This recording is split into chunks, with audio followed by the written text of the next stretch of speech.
que baje su poder. Vamos cantando hasta que baje su poder. Oh, gloria a Dios, oh, gloria a Dios. Vamos cantando hasta que baje su poder. Vamos cantando hasta que baje su poder. Vamos cantando hasta que baje su poder. Oh, gloria a Dios, oh, gloria a Dios. Vamos cantando hasta que baje su poder. No hay Dios tan grande como tú, aleluya. No lo hay, no lo hay. Vamos, díselo. No hay Dios Tan grande como tú. No lo hay, no lo hay. No hay Dios que pueda hacer las cosas como las que haces tú. No hay Dios que pueda hacer las cosas como las que haces tú. No es con espada ni con ejército, mas con su Santo Espíritu. No es con espada ni con ejército, mas con su Santo Espíritu. Y esos montes se moverán y muchas almas se salvarán y los enfermos se sanarán con su Santo Espíritu. ¿Cuántos lo creen? Con su Santo Espíritu, con su Santo Espíritu. Alabaré, alabaré, alabaré a mi Señor. Aleluya. Alabaré, Alabaré, alabaré, alabaré, alabaré a mi Señor. aleluya. Aleluya. Así es, Jesús. Amén. Te alabamos, Señor, en esta hora. Te alabamos porque tú eres grande, porque tú eres majestuoso, porque tú tienes mucho poder. Te alabamos, Señor, por tu palabra, porque a través de tu palabra aprendemos, Señor, de tantos milagros que tú has hecho desde el principio de los tiempos. Y te agradecemos porque también en el tiempo de hoy tú sigues haciendo milagros y sigues obrando en nuestras vidas. Bendice nuestra iglesia, bendice este tiempo. En el nombre de Jesús, amén. Pueden sentarse, hermanos, y les invito en esta noche o en esta tarde todavía a buscar ahí en sus Biblias el Salmo 139. Uno de mis salmos favoritos. Lo escribió el rey David. Juan Carlos el domingo hablaba de David cuando aún no era rey, cuando era allí un pastor que venció a Goliat, y ya comenzábamos a conocer de este gran hombre. Así que en el Salmo 139 David escribe una preciosa oración, una hermosa conversación con el Señor. Y dice los versos del 1 al 6. Oh Jehová, tú me has examinado y conocido. Tú has conocido mi sentarme y mi levantarme. Has entendido desde lejos mis pensamientos. Has escudriñado mi andar y mi reposo, y todos mis caminos te son conocidos. Pues aún no está la palabra en mi lengua, y he aquí, oh Jehová, tú la sabes toda. Detrás y delante me rodeaste, y sobre mí pusiste tu mano. Tal conocimiento es demasiado maravilloso para mí. Alto es, no lo puedo comprender. ¿Verdad que es hermoso? Es hermoso saber que ese mismo Dios al que David le está escribiendo, le está hablando, es el mismo Dios tuyo y mío. Dios nos conoce, Dios sabe nuestro sentar y nuestro levantar. Todavía no está la palabra en nuestra mente, en nuestra boca, y ya el Señor la conoce. Dice ahí, detrás y delante me rodeaste. ¿Estás consciente que el Señor te cuida, te rodea, que pone su mano sobre ti? No sé cuántas veces en nuestra vida, en tu vida, has podido sentir la mano de Dios. Y tal vez no así visiblemente de la mano de Dios sobre ti, pero sí en cada circunstancia, en cada situación difícil, en cada momento de prueba, esa paz que sentimos, ese alivio, ese aliciente que viene de algún lugar, es la mano de Dios sobre ti y sobre mí. ¿Por qué no oramos ahora de manera personal y agradecemos a Dios por su presencia en nuestras vidas? Porque Él está delante de nosotros y detrás de nosotros. Porque Él pone su mano sobre nosotros. Alábalo. Tal conocimiento es demasiado maravilloso para mí. Alto es, no lo puedo comprender. Alaba a Dios por su presencia en tu vida.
Sigue diciendo David, y les leo ahora a partir del verso 13 hasta el 18.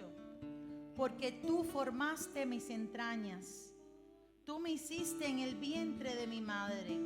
Te alabaré, porque formidables y maravillosas son tus obras. Estoy maravillado y mi alma lo sabe muy bien. No fue encubierto de ti mi cuerpo, bien que en oculto fui formado y entretejido en lo más profundo de la tierra. Mi embrión vieron tus ojos, y en tu libro estaban escritas todas aquellas cosas que fueron luego formadas, sin faltar una de ellas. Cuán preciosos me son, oh Dios, tus pensamientos, cuán grande es la suma de ellos. Si los enumero, se multiplican más que la arena. Despierto y aún estoy contigo. Qué maravilloso saber que desde que éramos un embrión, algo muy pequeño, en el vientre de nuestras madres, ya el Señor nos conocía. Amén. Ya sabía cómo nosotros íbamos a ser, cómo nos íbamos a desarrollar, que un día lo íbamos a conocer. Y eso es maravilloso. Y a veces no lo podemos comprender. Y mientras leía hoy de nuevo este pasaje, venía a mi mente en este momento las familias de nuestra iglesia, los niños de nuestra iglesia. No sabemos el día de mañana, Samuel y Elías que están aquí, ¿qué van a hacer? A lo mejor son grandes futbolistas, que seguro es lo que sueñan, pero a lo mejor no, a lo mejor son otra cosa. Pero yo estoy segura que sobre todas las cosas su padre y su madre anhelan que ellos sean cristianos. Amén. Y que ellos sean hijos de Dios. Igual con Hannah, igual con Ricardo y David, las hijas y los hijos y el hijo de nuestro hermano Julio, y tantos pequeños que hay aquí y los que ya no son tan pequeños. Entonces vamos ahora a tener un momento de oración por las familias de nuestra iglesia. Si algo a mí me gusta de nuestra congregación es la cantidad de matrimonios, de parejas, de familias que hay en nuestra iglesia. Hay algunos hermanos ahí solitos, pero tenemos familias en nuestra iglesia y eso es hermoso porque eso fortalece la iglesia. Pero para que la iglesia esté fortalecida, las familias tienen que estar fortalecidas. Y no fortalecidas porque tienen mucho dinero o porque tienen mucha salud física, sino fortalecidas porque están cerca del Señor. Amén. Así que vamos a orar ahora por las familias de nuestra iglesia. Tenga ahí un tiempo, ore por su familia. Pida por su esposa, por su esposo, por sus hijos, por sus suegros, por sus abuelos, por sus sobrinos. Conozcan o no conozcan al Señor. Ore por su familia y también por las otras familias de la iglesia que tanto necesitan clamar al Señor por ellas. Versículo 5. Repito, Salmo número 32. Los salmos están bien en el centro de la Biblia. Versículo 5. La dicha del perdón. Dice David aquí: mi pecado te declaré y no encubrí mi iniquidad. Dije: confesaré mis transgresiones a Jehová, y tú perdonaste la maldad de mi pecado. Amén. Durante todos estos miércoles hemos estado hablando, como base estamos estudiando un libro del pastor Johnny Hunt que se llama Derribando Fortalezas. Y hemos hablado de fortalezas espirituales que todos tenemos y muchas veces combaten con nosotros, que afectan nuestra vida personal, nuestra vida familiar, nuestra vida como iglesia. Hablamos del mal uso del dinero, hablamos del orgullo, de tantas cosas que pueden dañar nuestra relación con Dios. Y vamos a hablar en esta noche tan especial de las armas con R, armas invencibles que derriban esa fortaleza. Hay fortalezas, pero hay armas espirituales que derriban, que destruyen, que hacen que caigan esas fortalezas. Recuerden que la Biblia nos enseña, la Biblia dice que nuestras armas no son carnales, así dice la palabra, sino son espirituales, dice, para destrucción de fortalezas, así dice la palabra del Señor. Y la primera arma espiritual que nos ayuda muchísimo, que todos las hemos practicado, yo creo que a diario en nuestra vida espiritual, es la confesión y el arrepentimiento. Voy a hablar en esta noche de la confesión y el arrepentimiento. Es muy importante que nosotros en nuestra relación con Dios admitamos que cuando hay un pecado, hay un problema. Hoy en día, en el ámbito liberal de la teología, tristemente la mala teología, el mal estudio de Dios, se quieren buscar palabras diferentes para no ofender al hombre en cuanto a la enseñanza de la Biblia. Y una de ellas tiene que ver con la palabra pecado. Y se ha tratado de cambiar la palabra pecado, o por lo menos decir que en el hombre del siglo XXI, desarrollado, el hombre del internet, el hombre que ha ido a la luna, el hombre que ha descubierto tantas cosas, hay que cambiarle el vocabulario de la Biblia para que no se ofenda. Y al pecado tratan de decirle, bueno, problema o no sé qué, y buscarle otras cosas. Pero nosotros sabemos que la Biblia habla claramente que el pecado es pecado y ofende a Dios. Y una cosa es muy cierta en nuestra relación con Dios como cristianos. Somos salvos el día que le conocimos, nos arrepentimos de nuestros pecados, pero como hemos dicho en otras oportunidades, cada día en nuestra relación con Dios tenemos que pedirle perdón. ¿No es cierto?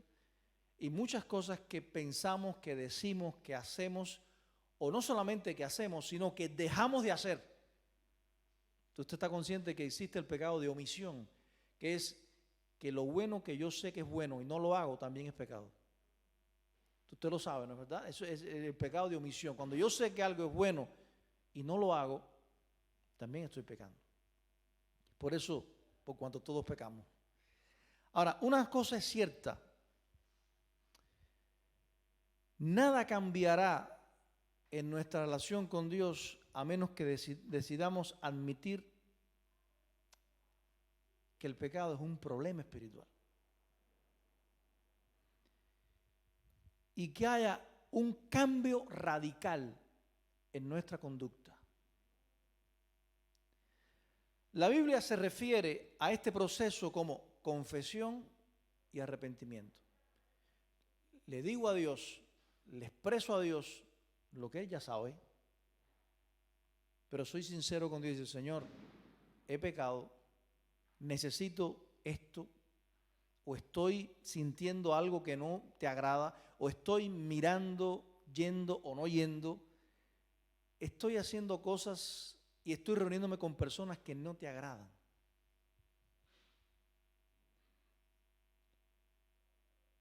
Y estos son los primeros pasos necesarios para derribar las fortalezas que han tomado el control muchas veces de la vida de una persona, de un cristiano. Hasta que usted y yo no le digamos, Señor, esto está mal. No va a ponerse bien. ¿Me explico? Sí, hasta que primero yo no confiese y diga, Señor, te necesito aquí, esto está mal. No va a venir después la sanidad, no va a venir después la solución, no va a venir después la medicina. Pasa como la salud física. Hay que admitir que uno está enfermo para ir al médico.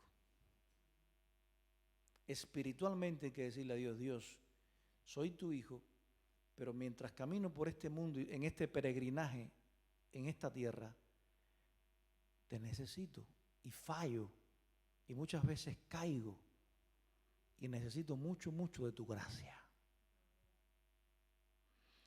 Por eso es muy importante que usted y yo entendamos esto como primero. El pecado es una ofensa contra Dios. ¿Usted lo cree? Sí, no es que es algo sencillo, no es, ya peco, bueno, Señor, perdóname, y sigo. No. El pecado ofende a Dios. Antes de ver el poder restaurador de la confesión y el arrepentimiento, creo que debemos primero considerar por qué el pecado es tan grave.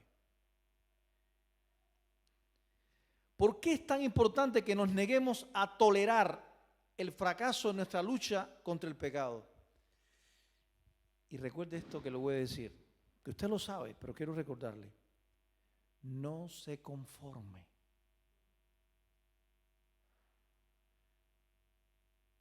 Hay una canción, y voy a decir algo poco jocoso porque tiene una enseñanza espiritual.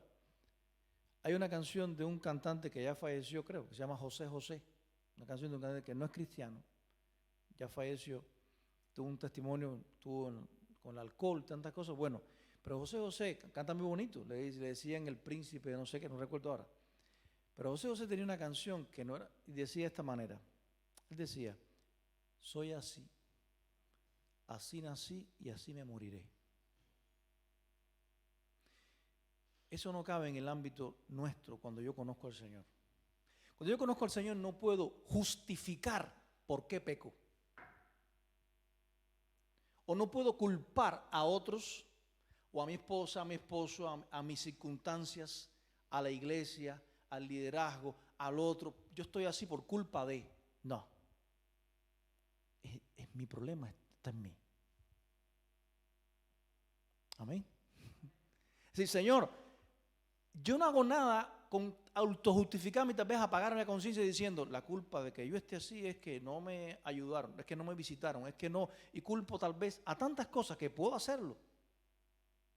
Cuando tengo que entender que yo tengo una responsabilidad antes que colectiva como iglesia, individual como hijo de Dios. Antes que como iglesia tengo una responsabilidad individual como cristiano. La razón principal es, repito esto, el pecado ofende a Dios y eso tiene que dolerme. Yo no puedo ver eso como algo normal.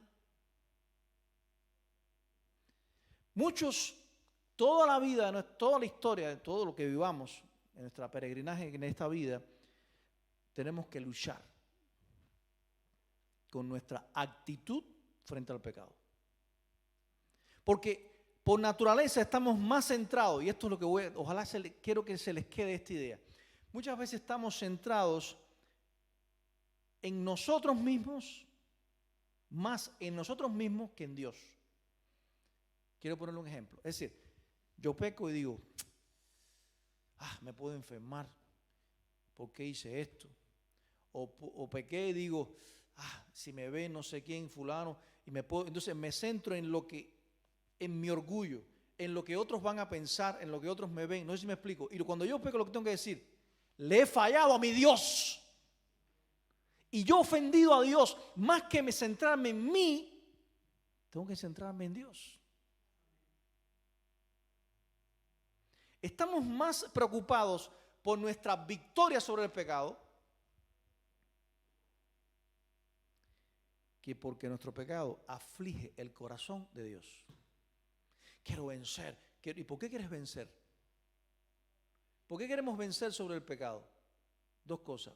O para decir, yo soy, yo hice, o yo pude y otros no. O para vestirte o proclamar ciertas cosas. O puedes vencer para decir, Él me sostuvo. Y por su gracia no le fallé. Él me ayudó. No te preocupes tanto en tú, en mí, figura pública, en lo que es, que eso que hice, yo no quiero hacerlo porque ofende a mi Dios.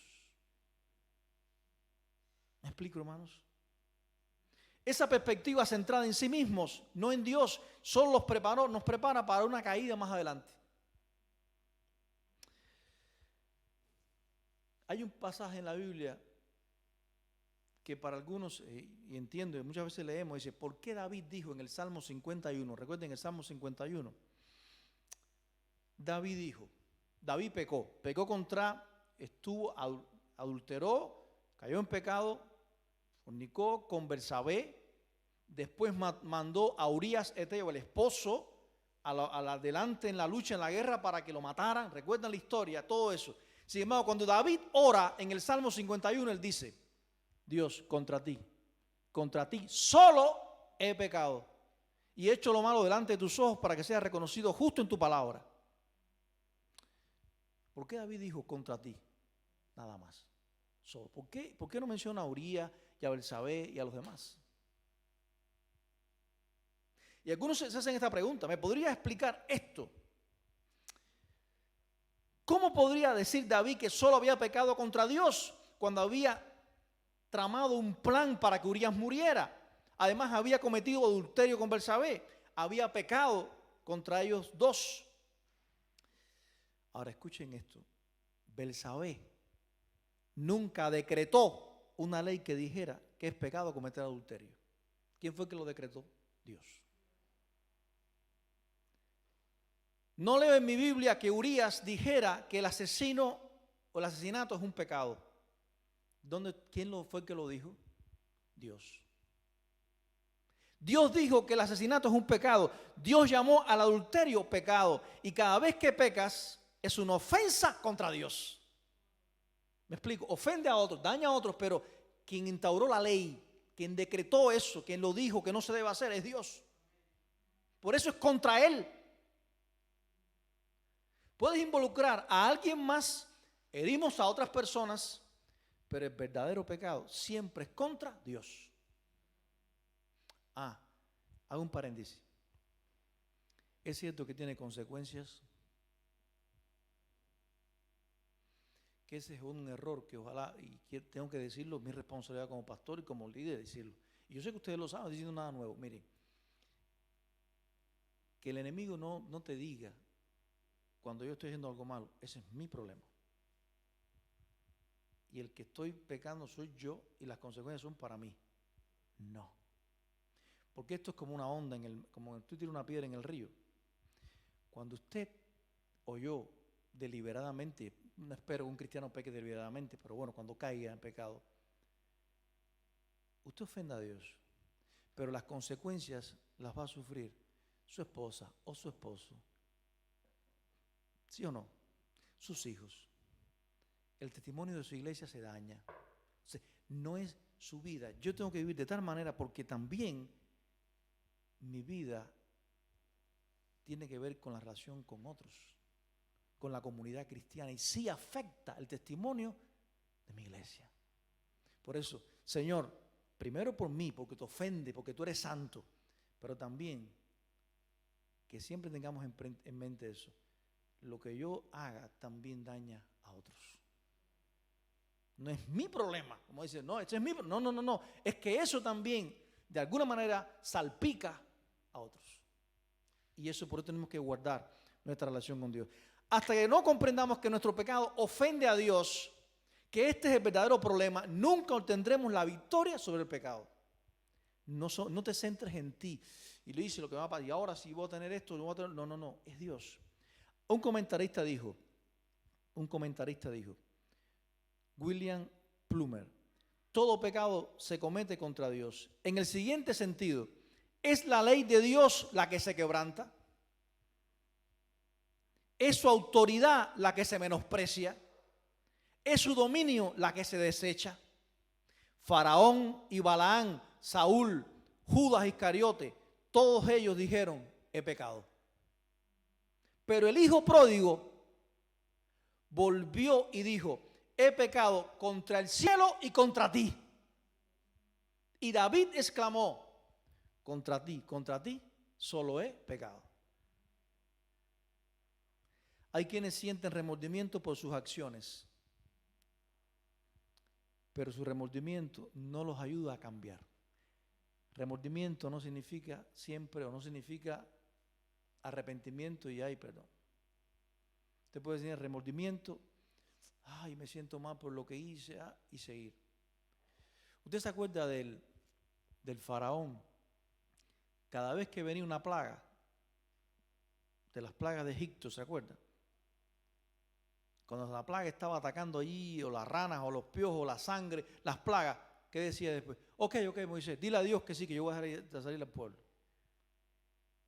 Cuando se cesaba la plaga, ¿qué pasaba? Ok, estaba en el plan de Dios, Dios endureció el corazón, tantas cosas, pero enseguida decía, ya, no hay consecuencia, no hay plaga, no vas a ir. Hay veces que tenemos arrepentimiento por temor o por remordimiento, pero no es un verdadero arrepentimiento.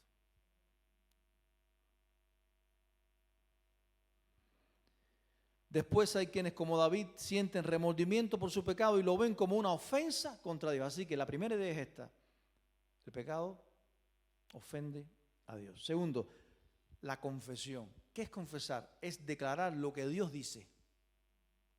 Es estar de acuerdo con Dios. Cuando yo estoy confesando un pecado, le estoy diciendo a Dios, Dios, es verdad. Tu palabra dice esto y yo confieso a ti que es verdad. Estoy de acuerdo contigo. Perdóname. Yo he pecado. Cuando el profeta Natán, recuerden, Natán fue el que enfrentó a David con su pecado. Y no voy a narrar la historia, ustedes la saben, pero Natán le dijo a David, has hecho esto, esto y esto, y lo confrontó. Había un hombre que tenía muchas ovejas, había uno que tenía una solita. Y ese hombre cogió esa solita, hizo un banquete y la mató, en vez de coger una de las 100 que tenía, o las muchas que tenía. Y David dijo, ese hombre merece morir, ese hombre. Y Natán le dijo, ese hombre eres tú. ¿Y cuál fue la frase de David? David dijo esa frase, he pecado. David lo dijo, he pecado. Cuando un hombre oculta la verdad sobre su pecado, dice solo una parte en la verdad, no está arrepentido. Posiblemente sienta remordimiento, pero no lo es. Por eso, hermanos, recuerden, confesar significa estar de acuerdo con Dios, llamar pecado a lo que Dios llama pecado. Cuando realmente te arrepientes de tu pecado, hay 3 cosas que no harás. Primero, no minimizarás tu pecado. Señor, eso es una cosita leve, eso no fue nada. O alguien te dice, no, fue una bobería, eso no pasó nada, yo no. No. Segundo, no racionalizarás tu pecado, es decir, hice esto porque yo tenía que hacer esto, todo el mundo lo hace, porque en este mundo que vivimos no se puede ser bobo, yo hice esto por esto. Y empezamos a racionalizarlo, a pensar muchas veces sin querer y cuidado o queriendo, como la persona mundana.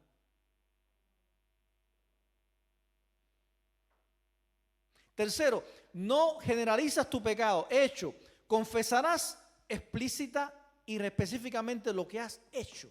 ¿Qué quiero decir? Señor, perdona mis pecados. Pero no le digo a Dios, no, hay que decir, no, Señor, este pecado. Trato de generalizarlo. Hermano, una confesión sincera saca todo para afuera con Dios. Saca todo para afuera. Y quiero decirte algo.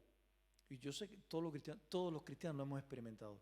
Cuando hay una confesión a Dios sincera, eso es medicina. Eso es medicina. Porque Dios te restaura. Porque Dios te perdona. Porque a ese corazón contrito y humillado Dios no desprecia. Dios lo hace. Dios quiere sanar. Lo puede hacer y lo está dispuesto, pero tiene que haber esa confesión sincera. ¿Estás de acuerdo con Dios? Hice esto que es malo para ti. Si necesitas que alguien te perdone, pídale perdón. También puedes decirle a alguien que te ayude a ser responsable en el futuro, porque quieres salir adelante. Si realmente quieres experimentar el perdón de Dios, necesitas la ayuda de los que te rodean.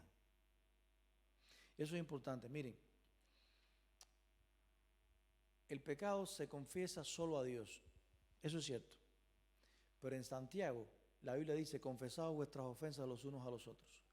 No porque Fran me vaya a perdonar mis pecados, pero sí necesito decirle, si hay algo en contra o mutuamente, o necesito decirle, Fran, en esta área de mi vida estoy pecando, ayúdame.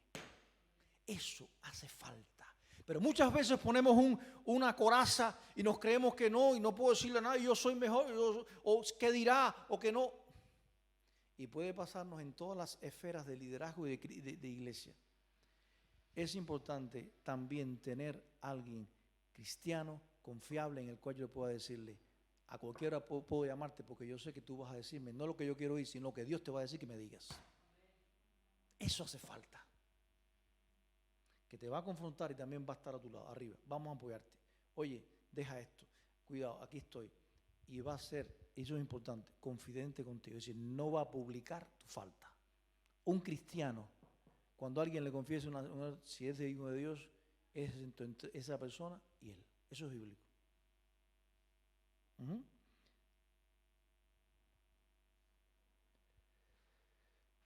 Hermanos, después que David finalmente confesó su relación adúltera, si ustedes vamos al capítulo 32, otra vez el Salmo 32, perdón, y ya casi termino, David dijo, mientras callé, Salmo 32, 3, dice el versículo 3, mientras callé, se envejecieron mis huesos en mi gemir todo el día. Es decir, mientras no te lo confesé a ti, por dentro estaba mal. Dios conocía su pecado, por supuesto, por lo que David podía orar. Versículo 4 dice, porque de día y de noche se agravó sobre mí tu mano. Miren, yo quiero que usted, yo sé que usted va a entenderme esto porque usted es cristiano. Si usted es cristiano, tiene el Espíritu Santo. Si usted está en algo que es malo, que es pecado, el Espíritu Santo no te deja vivir. Porque el Espíritu Santo te confronta, te dice, te reprende. ¿Sí o no? Y gloria a Dios por eso. Si no sientes nada, preocúpate. Pero qué bendición el Espíritu Santo te dice, te sientes triste. Esto está mal.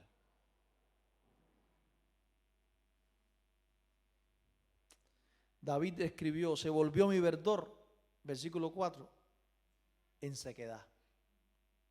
Mi verdor es esa, cuando cae el rocío por la mañana, que todo está verdecito el césped, y después, cuando no te confesé a ti el pecado, estaba seco,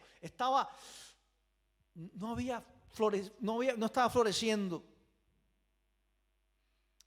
Y sabe, muchas veces, cuando hay algo así, se ve.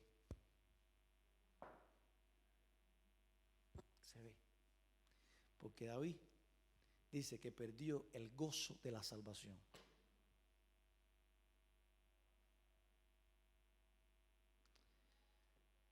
Ahora, lo positivo, no quiero dejarlo en el pecado ofende a Dios, la confesión. Lo positivo es esto: todo cambió para David al instante. ¿Cuándo cambió? Versículo 5, que es el texto clave de la noche. Mi pecado, ¿de qué? Te declaré. No encubrí mi iniquidad. Dije, confesaré mis transgresiones. Pasé los límites. Y por fin David llegó al punto que su vida, donde dijo, no puedo callar más a Dios. Por eso en esta noche, como cristiano, hoy, mañana, cuando suceda, ojalá no suceda, pero pase en nuestra vida espiritual, sé sincero con el Señor. Siempre. Dile exactamente cómo te sientes. Voy a ser muy transparente, decir, y que todos debemos ser así. No me respondas, pregunto, ¿hay días que no has tenido ganas de venir al templo? ¿A un culto? Sí. ¿Hay días que te has querido quedar en la casa o viendo algo o que no? Sí. Hay días que no tienes deseo de leer la Biblia. Hay días que no quieres orar. Eso es humano. Pero díselo a Dios. Dile, Señor, esto no me gusta. Ayúdame. Y por supuesto, voy a leer la palabra y a comer de ti aunque no tenga sed. Porque después que empiezo, se me abre el apetito y no quiero parar. Así, pero hay que empezar, hay que seguir. Muchos hombres terminan con confesar su pecado cuando podrían haber evitado caer en pecado. Y siempre hay una opción y siempre Dios lo hace. Y viene lo que es lo último, la purificación, apartarse del pecado. Arrepentirse significa dar la vuelta y cambiar de rumbo. Y quiero terminar con el texto de Proverbios 28:13. Búsquenlo y vamos a explicar ese texto y ya terminamos. Dice Proverbios 28:13.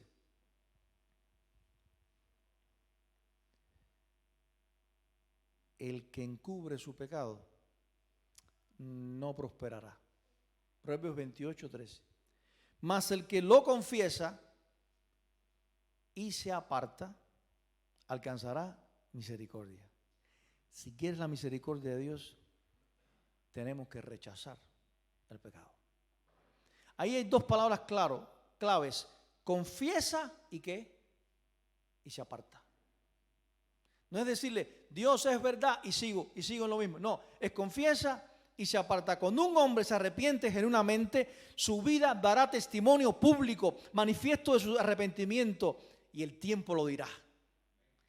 El tiempo lo dirá, y sobre todo tu vida. La conclusión es que si dice, me he arrepentido, tu vida debe mostrar lo que dicen tus palabras. Por eso, en el nombre del Señor, corta por completo cualquier pecado. No pienses que puedes manejarlo. Nunca es sabio sobreestimar tu poder para resistir la tentación. Y recuerda, el Salmo 103, a mí me alienta mucho estas palabras. Dios me conoce. Y dice el Salmo 103 de esta manera. Como el Padre se compadece de los hijos, se compadece Jehová de los que le temen. Porque Él conoce nuestra condición. Se acuerda de que somos polvo. Él lo sabe. Que Dios les bendiga muchísimo en esta noche. Perdone si me pasé unos minutos. Pero esto es un arma muy importante para derribar fortalezas. Que puedan establecerse en cualquier vida, en cualquier iglesia, en cualquier persona. Confesar y arrepentimiento. Porque Dios va a sanar. Y va a traer medicina. Y va a ser de bendición. Amén. Dios les bendiga.